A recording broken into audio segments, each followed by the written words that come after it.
Racikan Berita 1. Assalamualaikum warahmatullahi wabarakatuh. Alhamdulillah kita jumpa hari ini ya bersama saya di sebelah kiri saya Pak Asrul Harun dan Pak Buyung. Ya Pak Buyung. Ya. Kali ini kita ingin membahas hal-hal informasi terkini di negeri ini ya, utamanya ya hal-hal yang terkait dengan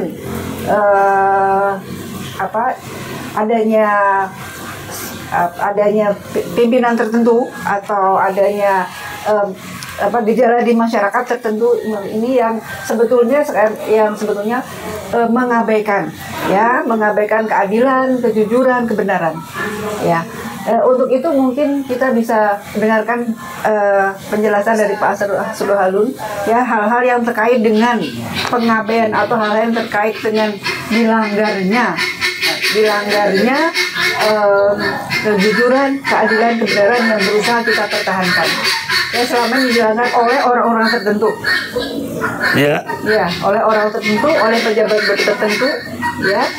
Ya, namun saat ini gitu ya. Namun saat ini muncul seorang tokoh yang baru ditunjuk oleh Pak Prabowo, Menteri Keuangan. Namanya Pak Purbaya yang diberi kepercayaan sebagai Menteri Keuangan. Ya. Silakan, mungkin ada kesan-kesan, ada hal-hal yang menarik untuk disampaikan kepada masyarakat perihal Menteri Keuangan kita yang baru ini. Ya, kalau menurut saya, mungkin saya nanti lebih ke Bang Asrul ya. Menteri Keuangan kita ini kan sepak terjangnya bombastis. Ya, jadi semua yang dilakukan itu berpatokan kepada Prabowo, bahwa ini untuk kepentingan rakyat. Ya, semua tindakan dia dengan keberanian dia. Ya, saya melihat Purbaya ini seorang menteri yang berani. Ya. Dia seharusnya, ya kalau orang lain mungkin kalau istrinya, keluarganya sudah diteror, mungkin berpikir 2 kali. Tapi kenyataannya dia tambah nekat. Mungkin bukan nekat kali ya Bang ya, tapi berjuang untuk konsisten, ya, berjuang untuk kebenaran, kejujuran. Dan kalau Bang Asrul gimana pendapat Bang Asrul tentang Menteri Keuangan kita yang baru? Pendapat saya yang saya amatin selama ini semenjak dia jadi menteri, kurang lebih baru berapa sebulan itu? 3 bulan. 8 September 2005. Semenjak 8 September 2025 yang saya amatin. Ini orang beti sama saya. Apa itu beti? Beda-beda tipis. Oh, beda-beda tipis. Karena dia punya ilmu keuangan. Oke. Kalau saya punya ilmu hukum. Jadi karena dia punya ilmu keuangan, dia konsisten dan wajib, dan juga dia benci, tidak suka terhadap pejabat ini yang korupsi. Kalau saya lihat, kenapa pejabat yang korupsi ini adalah pejabat pengkhianat bangsa. Betul. Lebih dari cukup itu serakah. Kalau bahasa Inggrisnya enough is enough, tapi ini bukan manusia lagi, yaitu Dracula atau vampir. Rakus. Greedy. Saya tidak suka orang ini, harus lenyap. Mau apa dia lagi? Mau apa dia di Indonesia lagi? Kalau saya harus dimatikan aja, digantung, dihukum. Gitu ya Bang? Ya, saya nggak suka. Karena dia pejabat, lebih dari cukup yang dia peroleh dari negara ini, dari uang hasil dari rakyat untuk dia. Tetapi tidak cukup-cukupnya. Makanya saya dari dulu tidak suka orang korupsi. Oke, Pak. Dan mungkin orang pejabat-pejabat ini tidak mempunyai latar belakang pendidikan agama. Agama apapun melarang keserakahan itu. Korupsi, mengambil hak orang. Mengambil hak orang lain. Dia seorang pejabat. Ini yang pantas dihukum gantung di Monas, seperti Anas mengatakan statementnya, sepera aja Anas gantung di Monas. jijik saya benar. Adik kesayangan saya itu Anas itu. Sampai ke Sukamiskin nggak mau saya ketemu sama dia. Kenapa? Sepera aja. Ternyata terbukti Dia korupsi. Padahal saya sangat sayang sama si Anas, lembut, baik orangnya. Tetapi sudah saya wanti-wanti ingatkan Anas, Nas, jangan kau berkawan, kau angkat si Najarudin itu.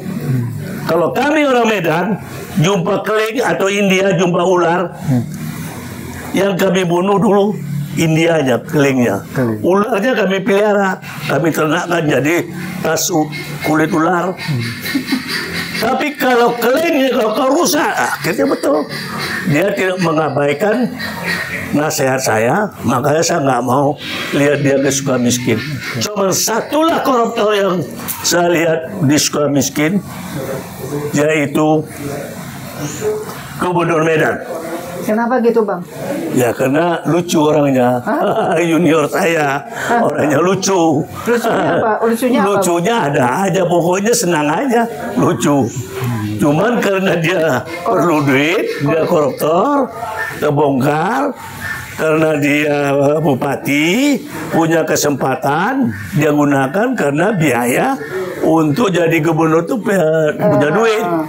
Harus ada uang. Oke, Bang, saya mau nanya deh, Bang. Kayaknya nih penguasa ini tidak berjalan sendiri, Bang. Peran daripada yang namanya Taipan itu gimana, Bang? Ada nggak dalam mereka sampai bisa korupsi? Kan sebenarnya kan ada sebab ada akibat, Bang. Gimana tuh, Bang? Yang merusak negara ini dari zaman Soekarno, Orde Lama, Orde Baru, dan Orde Reformasi itu, inilah manusia-manusia pengusaha Cina yang nggak bisa dipercaya. Oke. Mengapa? Tahun 80-an, aku punya om, istri aku, orang Cina, dia punya om. Tahun 59-60 pergi ke Cina. Ya. PP10. Dalam rangka? Pulang ke negerinya. Kena PP10. Ya, pulang. Dokter terkenal di Cirebon. Namanya Dokter Gan. Kalau orang lama di Cirebon orang kenal lah. Istrinya itu adik mertua saya yang paling kecil. Tahun 80 itu saya ketemu, dia udah hijrah ke Hong Kong. Saya bertanya, Om, orang Cina ini Om, yang mana bisa dipercaya Om? Makanya kita itu selalu harus pelajarin watak orang-orang itu. Mengapa, Asrul? Karena banyak orang Cina ini, saya berhubungan bisnis, ada macam-macam, ada negatif, ada positif, tapi banyak negatifnya. Antara lain apa, Bang? Menipu. Kalau kepentingan dia, apapun dia, cium kaki saya pun mau. Asal dia untung, asal dia untung. Iya, asal dia untung. Janjinya nggak pernah ditepatin. Oh gitu, Bang. Ya, kalau dia sukses, dia kenal lagi, dia nggak mau kenal lagi. Nggak mau kenal lagi ya, makin. Kalau kami istilahnya ilmunya tuh ilmu ulat. Waduh. Selalu dipucuk. Ulat. Ulat. Ulat tuh kan binatang ulat. Iya, nempel di pohon. Di pohon itu kan dipucuk. Iya. Dipucuk. Sudah ada sampai dipucuk, kita yang kenal mendukung dia dulu. Dihantam. Bukan, nggak mau kenal lagi. Itulah saya tidak suka sama orang Cina itu. Nggak dianggap, nggak mau kenal lagi, apalagi mau minta tolong. Nah, itu wataknya saya pelajarin mulai saya SMP. Jadi saya itu berapa banyak yang membobolkan Bang Bumidaya itu. Ya. Kawan saya minta bantu tolong segala macam masalah di Jakarta, siapa dia saya tahu, penyelundup, bandit. Aku pun saya pun ditipu sama dia.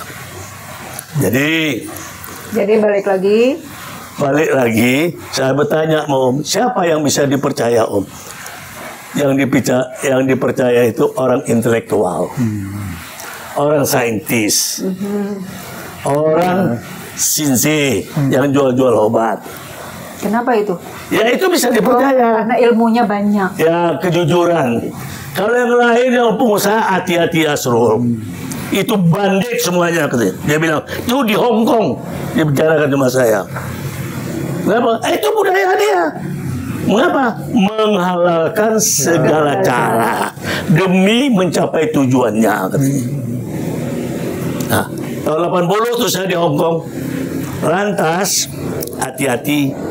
Pertama kau dibesarinnya, udah kau gede, kau dimakannya. Kau bilang udah baik, habis itu kau. Dia kasih tahu lah siapa Mukhtar Yadi itu sama saya.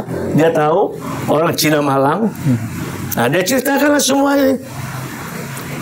Lantas disitulah saya juga berpengalaman. Jadi kalau kau berteman sama orang Sinse, intelektual, dokter,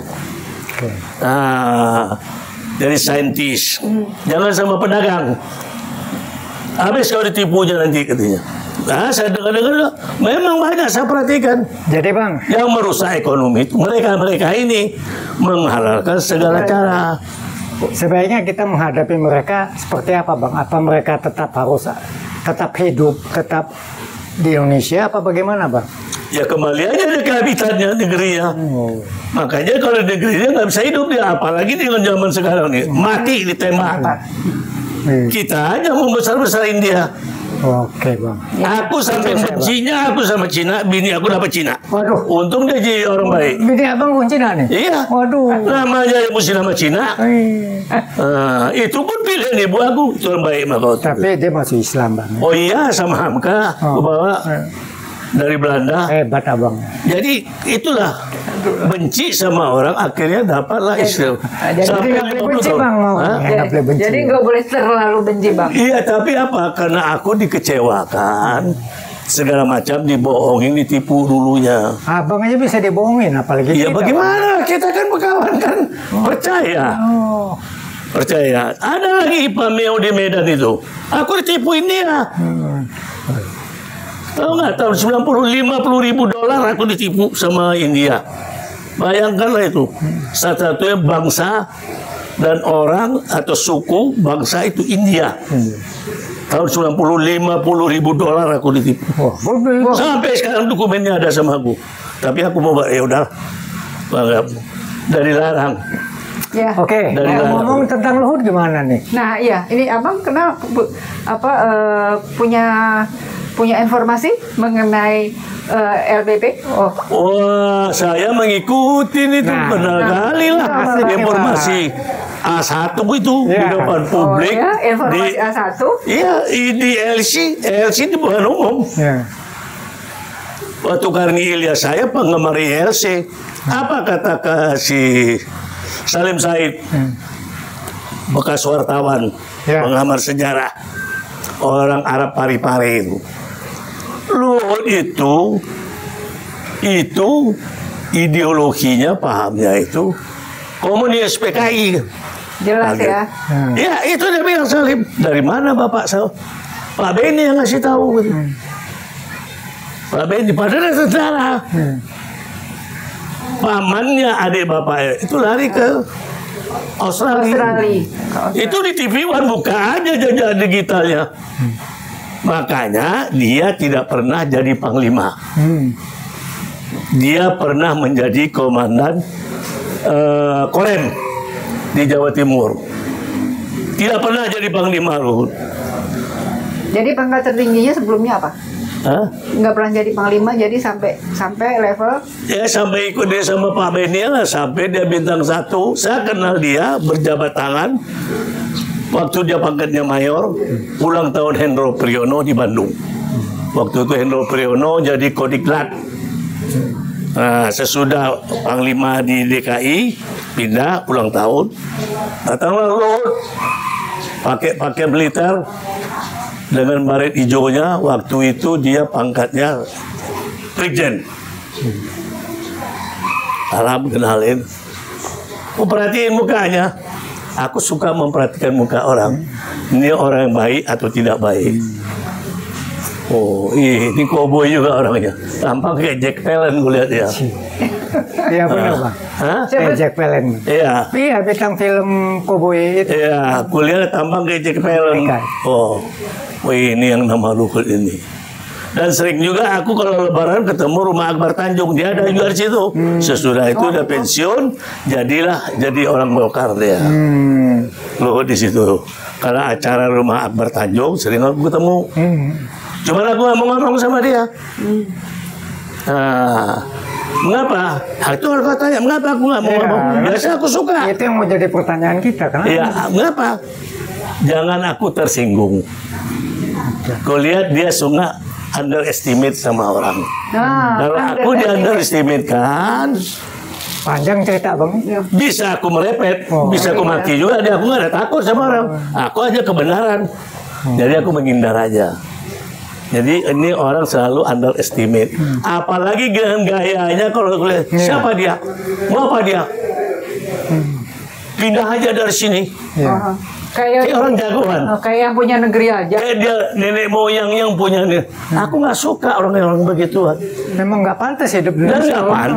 nggak pantas. Cina aja masih kita hargai, kalau dia Iya, orang lain apa dia? silakan. Kayak sama si Anies. Wawancara sama Najwa. Apa dia lawan sama Anies? Iya. Padahal soal pulau itu. Jadi kulihat, oh ini Bataknya. Sama kayak orang Semarang. Kau tahu nggak? Abang Padang yang lama di Medan bang ya? Oh iya. Oh, Aku dari mulai SD kelas 1 di Medan. Tahu lah semuanya aku. Watak dan budayanya. Sahabat. Filsafat Batak pun ada yang melengket di diri aku. Tahu nggak filsafat Batak? apa tuh bang? Apa itu? Daun di hao, daun di aku, sama begu. Apa itu? Nggak sama kau, nggak sama aku, sama setan. Nah itu, aku kalau udah bertengkar, kau juga nggak mau damai, nggak sama kau, nggak sama, sama setan, Nggak sama kau? nggak sama aku, nggak sama sama aku. setan, sama setan. Berarti sama bertiga itu sama setan, kau aku sama setan. Bukan. Oh, bukan. Bukan, salah, itu. Coba ulang lagi. Daun di ho, daun di aku.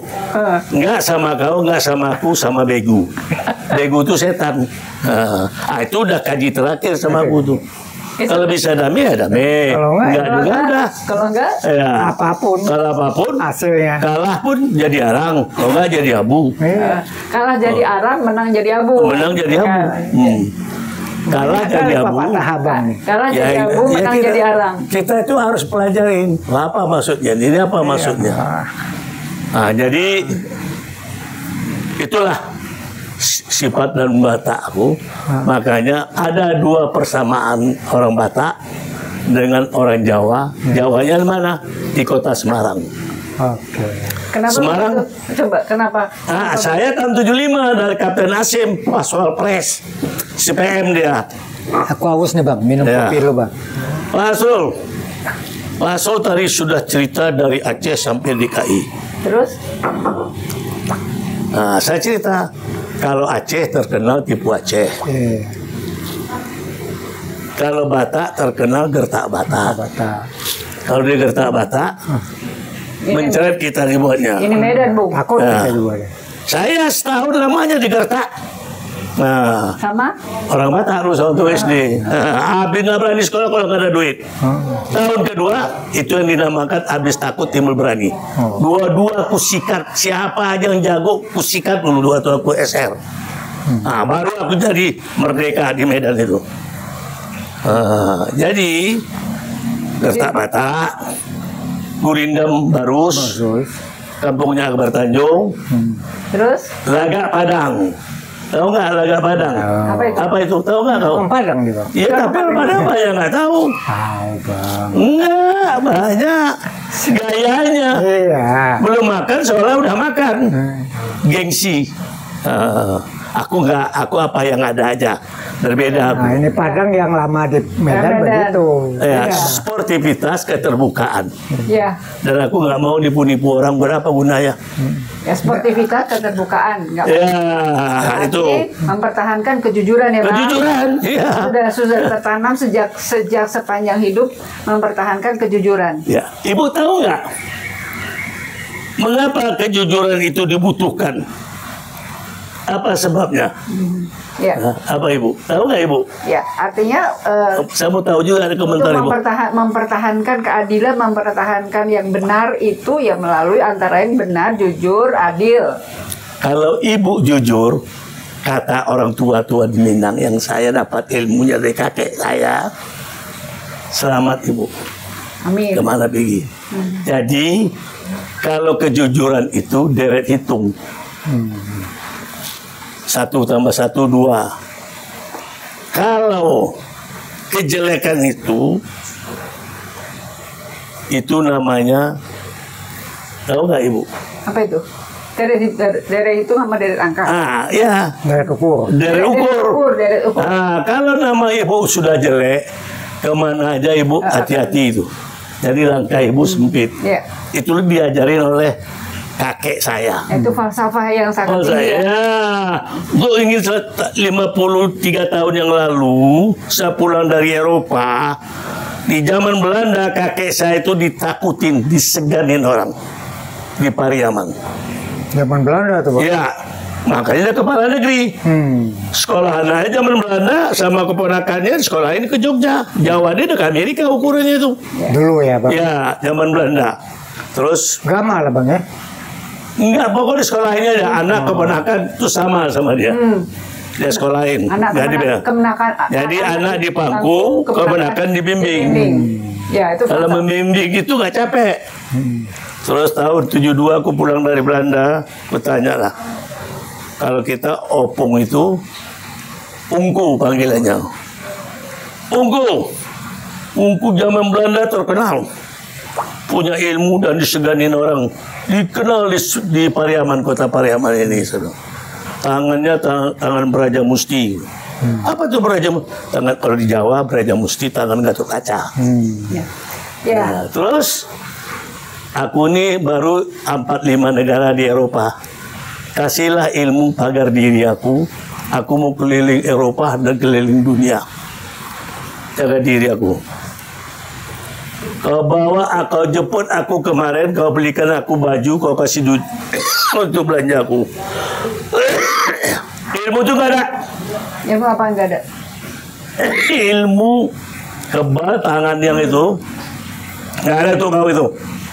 Terus jadi pagar badan saya nggak dikasih, nggak ada. Langsung cep saya pikir, saya orang temperamen tinggi juga, emosi. Ingat saya, di atas langit ada langit. Ya. Di atas ada mas. Jadi nggak ada yang jago. Duduk ke sini. Kamu ilmu pagar diri kau, gitu. Itulah. Iya. Berkata benar kau. Berjalan lurus. Berkata benar, berjalan lurus. Lurus. Kau mendapat, orang nggak terpekik. Ya. Nggak rugi, nggak menjerit. Insya Allah Tuhan bersama kau, melindungi. Jalanlah kau ke mana. Gitu ya. Jangan kau berjalan, orang menjerit, terpekik. Maksudnya jangan merugikan orang. Itu maksudnya. Maksudnya. Jadi everybody happy. Oke, ya itu yang ideal ya kan. Nah, itu filsafat dari kakek ya, yang menjadi panduan buat abang untuk melangkah selama ini ya. Dan 80 tahun umur aku kemarin.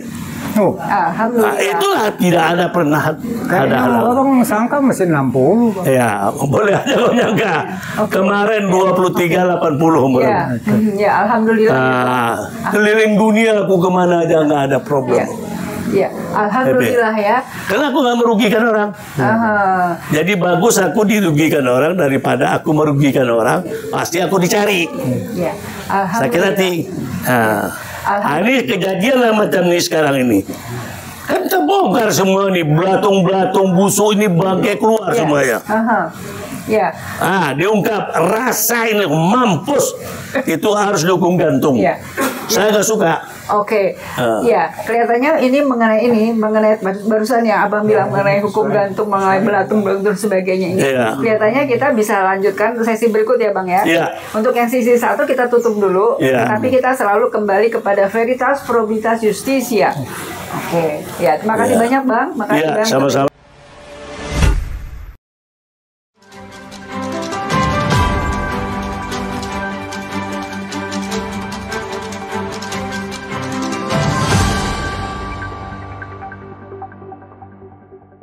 Racikan Berita 1.